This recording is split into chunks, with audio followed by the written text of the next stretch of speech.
Hey, you. Ever feel like your kindness, it's like a magnet, but for the wrong kind of people? Oh, Like, no. the more you give, the more people just, I don't know, seem to take it for granted. It's like they expect it. Yeah.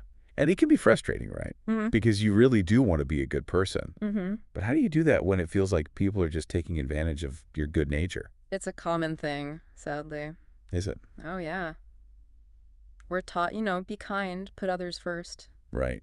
Isn't that what everybody says? But sometimes that can actually backfire because you're attracting those kinds of people that will just take and take. And leave you feeling, I don't know, what is it, resentful, Totally. used. Yeah. Yeah. So it's not about being selfish, right? Right. But maybe it's about changing our perspective on kindness. Totally. You got it. It's about understanding that real kindness, it comes from strength. Strength. Yeah.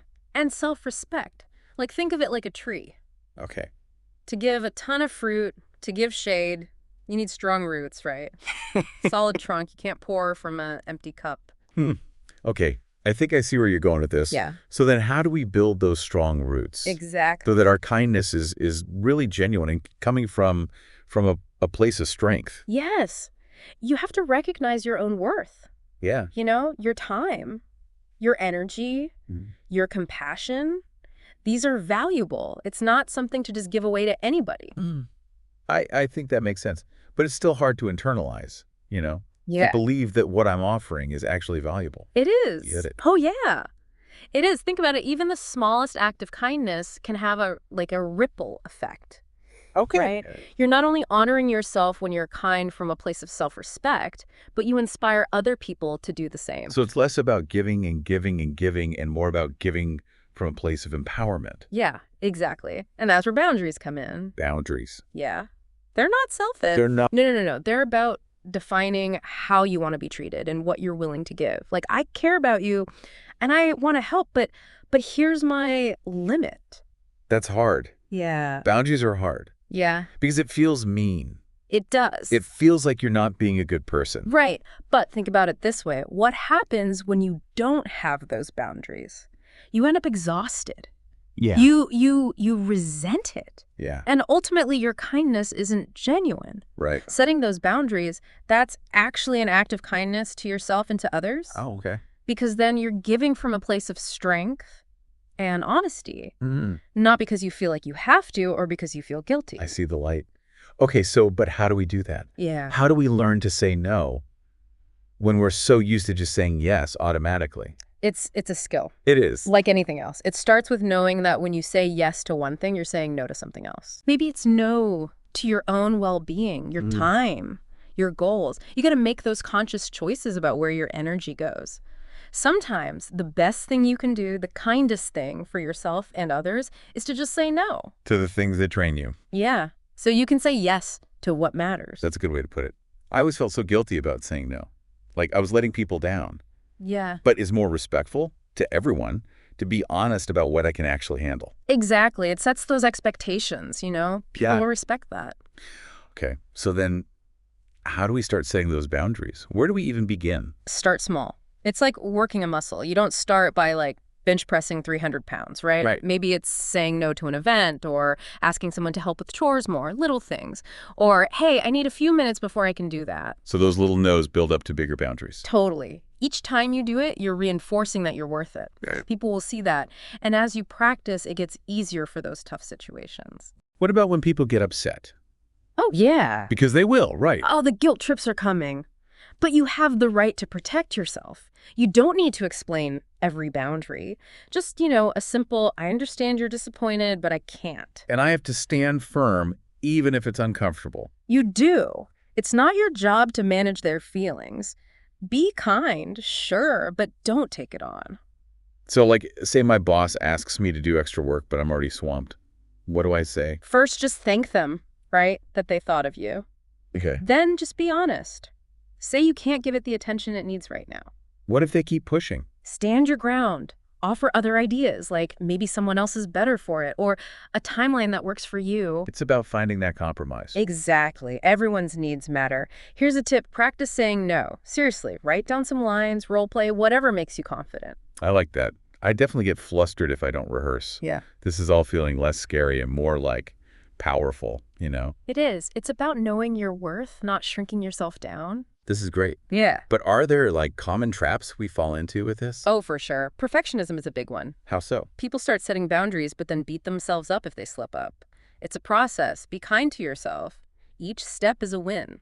It is easy to get discouraged. Another one is thinking being assertive means being mean. Right. It's not about bossing people around. It's about saying your needs respectfully. So not a pushover, but not a jerk either. Exactly. Find that balance. Fascinating stuff.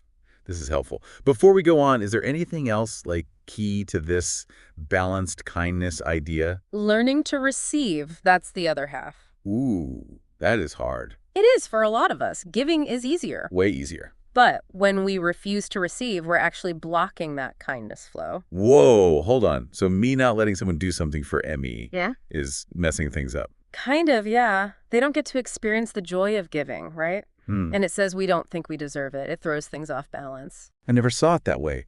How do I get better at this receiving thing? It feels so weird. Just realize receiving is important too. It's part of a good relationship. So next time someone compliments you or offers to help, try accepting it. Not brush it off or downplay it. Exactly. Thank you is enough. Let yourself feel their kindness. That changes the whole vibe, doesn't it? It does. It's a back and forth and exchange. I bet the more I do that, the more I can give, too. It's like a cycle.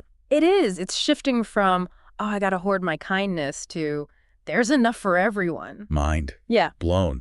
So self-respect, boundaries, being assertive, receiving, it all works together. It does. It makes kindness something you can keep giving, not something that drains you. This is incredible.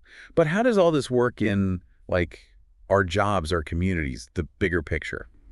Great question. That takes us right into our last section, where we'll see how these ideas change not just our personal lives, but our work, and even our impact on the world. All right, so we've seen how this balanced kindness thing can really change our personal relationships. But what about work and our communities? The bigger picture. It's amazing how these ideas, which seem so personal, can ripple out and affect everything. For sure. Let's start with work. I think so many of us have trouble setting boundaries there. It's like we're programmed to say yes, even if it means burning the midnight oil and giving up our weekends. And that leads to burnout, right? You're tired, resentful, and you actually end up getting less done in the end. Exactly. So how do we bring balanced kindness to work without, hurting our careers or looking like we don't want to be team players? It's about realizing that boundaries are actually smart, not selfish. When you protect your time and energy, you can really focus on what matters most. You're more efficient, more effective, and that makes you more valuable to the team. So instead of being that yes person who's stretched too thin, Yeah. we become more strategic. Exactly. You're making a bigger impact with what you do contribute. And bosses notice that. They respect that. But what if you genuinely want to help a coworker, even if it means going above and beyond? That's where you got to use your judgment. Ask yourself, does this fit with my goals? Will this drain me or make me resentful? Sometimes the kindest thing is actually to empower your coworker to handle it themselves rather than always jumping in to rescue them. Oh, I see.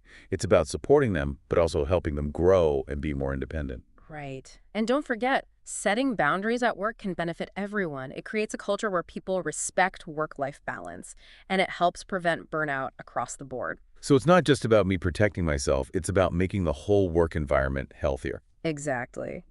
Okay, now let's zoom out even further. How does balanced kindness show up in our communities? That's a great question. I mean, there's so many ways we contribute, right? Volunteering, donating, supporting local businesses, speaking up for causes we believe in. It's about making a difference, right? But balanced kindness says do it in a way that's sustainable for you and truly meaningful. Pick the things that resonate with you. Don't try to do everything. Focus our energy where it matters most. Yes, and set boundaries with your time and resources. You can't be everything to everyone, but you can make a real difference in the areas you choose. So we're saying no to some things so we can say a bigger, more powerful yes to others. You got it.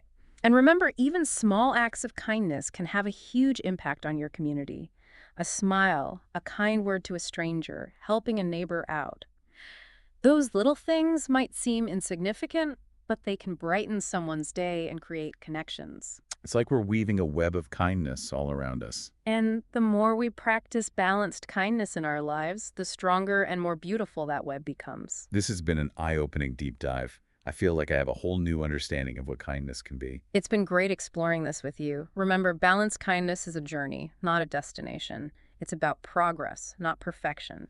Keep practicing those boundaries, keep honoring yourself, and keep sharing your kindness with the world. If there's one thing you want our listener to take away from all this, what would it be? That true kindness is powerful, not weak. It means knowing your worth, setting healthy boundaries, and giving from a place of strength and authenticity. When we find that balance, we can truly make a positive difference in our own lives, our relationships, and the world around us. That's such an inspiring message. I feel energized and ready to put this into practice. That's fantastic. And remember, kindness is contagious. So let's go